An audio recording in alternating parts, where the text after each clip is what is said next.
Bonjour à tous, c'est Misakitaro, j'espère que vous allez bien. Aujourd'hui, on se retrouve pour une nouvelle vidéo sur Star Wars Unlimited. Alors, on va faire un nouveau deck profile. Aujourd'hui, ce sera sur Cassian Andor, personnage que j'apprécie tout particulièrement grâce à son pouvoir, qui va nous permettre bien de draw. Donc ça peut être vraiment pas mal. Alors, j'ai hésité à le construire sur la base rouge avec le light. Je vais plutôt partir sur du rouge jaune. C'est un choix que j'ai fait. Il faudra que je fasse plusieurs tests pour voir un petit peu la meilleure compo qu'il pourrait avoir avec ce leader. Peut-être du bleu, pourquoi pas. Faudra que je teste plusieurs choses comme ça. En tout cas, avant de commencer ce deck profile, je voudrais remercier tous ceux qui s'abonnent à la chaîne, qui permettent bien de faire grandir cette chaîne et puis de me donner des conseils. Donc je vais répondre à tous les commentaires que l'on fait sur mes vidéos. Bien sûr, j'ai fait avec les cartes un peu que je pouvais, sinon il faudrait que je retire des cartes d'autres decks que j'ai montés pour pouvoir construire un deck un peu plus fort. Je pense que j'en ferai un. Là c'est vraiment des decks sur les bases. Donc là ça va être lui surtout un deck rebelle que je vais faire. Et puis j'essaierai de faire un deck un peu plus compète. Voir ce que je peux faire comme deck avec deux boîtes. On va tenter ça. Je referai une vidéo d'un dernier deck pour peut-être. Après, je sais qu'il manque pas mal de grosses cartes, donc c'est un peu le problème pour faire un deck compétitif. Peut-être que je ferai des proxys, je sais pas. Je vais voir comment je vais gérer ça. En tout cas, merci à tous pour vos abonnements. Continuez, si c'est pas encore déjà fait, n'hésitez pas à mettre des petits pouces bleus.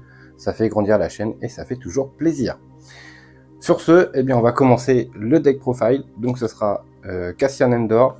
J'ai décidé de mettre la base jaune de base. On peut peut-être mettre la jaune évoluée, à voir si c'est mieux. Alors on va commencer avec deux Grido. Alors son DT1, c'est un deck Winnie. Je le dis tout de suite. J'ai fait un deck Winnie, donc vraiment des créatures qui coûtent pas cher. Le Grido, donc pour 1, une 3-1. Alors c'est pas un rebelle lui, mais une fois qu'il est éliminé, on peut défausser la carte dessus de notre deck, et si c'est une unité, si ce n'est pas une unité, pardon, on va infliger 2 dégâts à une unité terrestre. C'est toujours ça de prix, mais c'est surtout pour le 3 dégâts, pour proc le Cassian Andor et pouvoir piocher une carte. Et puis T1, ça peut mettre des bâtons dans les roues, une 3 d'attaque, c'est toujours ça de prix. On va jouer 2 tirés en premier, puisqu'on va pouvoir attaquer avec une unité et puis gagner plus 1 pour cette attaque. Et si on inflige pour cette attaque et inflige ses dégâts de combat avant le défenseur. Donc ça va nous donner plus 1, plus 0 et l'initiative pour ceux qui connaissent Magic, bien entendu. Donc permet d'éliminer une unité adverse sans que nous, on soit touché. Ensuite, je vais jouer 3 Bentic 2 tubes, toujours pour 1, une 2-2. Alors surtout son effet, ça va être surtout pour trigger l'effet du dessous, puisque quand lui va attaquer, il va donner raid 2 à une autre unité rouge pour la phase. Donc toujours, hein, ça va être le but de spammer un peu les unités, vu que ça coûte pas très cher. Donc bien sûr, il ne pourra pas donner ce bonus à cette unité-là, mais celle-ci à Saboteur. Donc elle peut attaquer directement la base, ou elle peut taper directement à travers les boucliers. Donc pour 2, 1, 2, 3, ça reste correct. Bien sûr, c'est un rebelle, et c'est ça qu'on veut. Ensuite, on a l'insurgé partisan. Donc l'insurgé partisan, il a 1-4, et quand il attaque, et que l'on contrôle une autre unité rouge, eh bien, il va gagner raid 2. Bien sûr, ça fait partie du combo de ces deux cartes-là, puisque lui, quand il va attaquer, il va donner plus 2 à lui. Et lui, quand il va attaquer, eh bien, il va avoir plus 4 au total. Donc ça va être une 5-4. C'est la combo des deux, on va dire. Hein. Si jamais ça tombe bien, normalement. Ensuite, on va jouer 3 agitateurs de Jedha. Donc pour 2, une 2-2. Il est saboteur. Donc pareil, hein, il passe toujours au travers. Des sentinelles. Et puis quand il attaque, si jamais on contrôle notre Cassian Andor, eh bien on va infliger 2 dégâts à unité terrestre ou à la base, ce qui va permettre toujours d'aller plus vite sur la base. Ça va être un deck un peu aggro. Hein. Ensuite, je vais jouer 3 A-Wing de l'escadron vert, pardon. Donc pour 2, une 1-3, mais quand elle attaque, elle va gagner Raid 2. Et donc elle va avoir ses 3 d'attaque. Et donc il va nous permettre de proc directement le Cassian sur une unité spatiale. Donc normalement en début de game il n'y en a pas trop. Ça peut peut-être faire son petit effet. Je joue une étincelle de rébellion. Malheureusement je n'en ai qu'une. Et si j'en avais une deuxième, j'en aurais mis au moins une deuxième. Parce que pour 2, regarder la main de l'adversaire, c'est-à-dire avoir la connaissance de la main de son adversaire, c'est déjà très fort. Et en plus on va défausser une carte de sa main. Donc vraiment, ça peut être une carte, je pense, très pénible. En tout cas, en début de partie, voilà, pour casser la dynamique de son deck, je pense que ça peut être vraiment très fort. J'en ai qu'un, c'est Wolfie, ou Wolf, je ne sais pas comment ça se prononce. Pour 2, une 3-2, donc les stats pas trop mal avec Saboteur. Et puis une fois qu'on l'a joué, ou quand il attaque, les bases ne peuvent pas être soignées. Oui, le but, hein, ça va pas être qu'on tape dans le vent et que l'autre soigne tout le temps sa base. Donc ça c'est pareil, un petit deuxième, j'aurais pas dit non, un Wolfie, pour être sûr de l'avoir bien assez rapidement. Ensuite on va jouer 2 Leia Organa, qui vient du starter deck. Pour 2, une 2-2, rebelle toujours, et quand on la joue, on peut redresser une ressource. Donc ça peut être assez fort, puisque ça va nous permettre de rejouer une deuxième carte derrière. Par exemple, on peut jouer Leia plus un T1 derrière, donc déjà prendre l'avantage sur le nombre d'unités sur le board, ou alors on peut incliner une unité, si jamais on a l'initiative et qu'on joue Leia Organa, eh bien on peut incliner une unité, donc du coup son unité ne va pas attaquer, donc ça peut être vraiment pas mal. Ensuite on va jouer quand même des cartes pour infliger des dégâts, parce qu'on n'en a pas spécialement, si jamais il y a des unités qui nous gênent, notamment les leaders, ça pourrait aider. Donc on va avoir 3 fois ouvrir le feu, qui va infliger 4 dégâts. Donc là on est parti sur le T3. Ensuite en autre T3, on a le lieutenant de flotte. Alors lui c'est une 3-3 pour 3, et quand on le joue, si jamais... quand on le joue, pardon, on peut attaquer avec une unité, et si c'est un rebelle, ce qui est quasiment le cas, j'ai bien dit quasiment, je crois qu'il doit y avoir peut-être une ou deux exceptions dans le deck, eh bien cette carte va gagner plus 2 pour cette attaque, et du coup va nous permettre certainement de proc le Cassian Andor et pouvoir toujours refill la main un maximum, pour toujours avoir des solutions et spammer le board en fait. Ensuite on va avoir l'agent Rogue, pour 3, une 2-4, Saboteur, donc il va passer à travers comme d'habitude. Pour pas, en fait, le but, hein, ça va être de ne pas se faire bloquer et d'aller tout le temps agresser la base le plus vite possible. Et du coup, elle va avoir le Raid 2. Donc, quand elle va attaquer, elle aura 4-4, toujours proc de Cassian Andor. Si jamais on a la chance d'avoir le lieutenant avec, eh ben c'est parfait, ça nous fait 6 d'attaque. 6 sur la base direct, ça commence à faire mal, surtout avec un T3. Ensuite, on va jouer 3 chefs d'escadrille. Le chef d'escadrille va être là pour vraiment donner les jetons expérience aux unités rebelles, puisque ce ne sont que des rebelles. Et puis ça met une petite présence quand même dans les airs, voilà. C'est toujours ça de prix.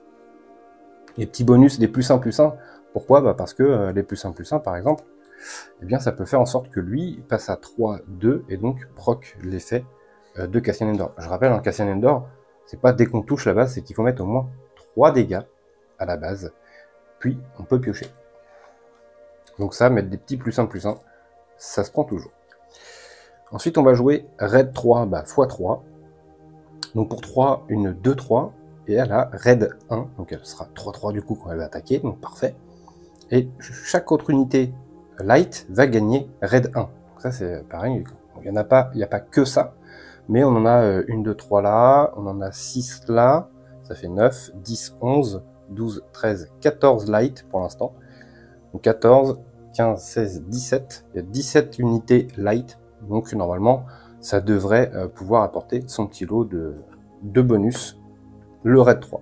Si jamais, c'est pareil, hein, si jamais on a trop en main, ça peut se mettre en ressources, pas de problème. On va jouer 2 Ezra. Donc 2 Ezra, donc il est rebelle et light, et lui en fait pour 3, une 3-4, donc des stats pas trop mal, et puis quand cette unité termine une attaque, on peut regarder la carte du dessus de notre deck et on peut la jouer, si jamais on a des ressources, donc ça peut être pas mal. Et on peut, si on n'en veut pas, on la défausse, sinon on la laisse sur le deck. Toujours pour regarder un petit peu l'espace de notre main, puisque effectivement on va piocher régulièrement, donc ça peut permettre je remonte un petit peu tout, c'est le bordel, désolé. Lui en fait va nous permettre de regarder un peu la carte que l'on va piocher avec Cassian Under. Si on n'en veut pas, on va la dégager, tout simplement.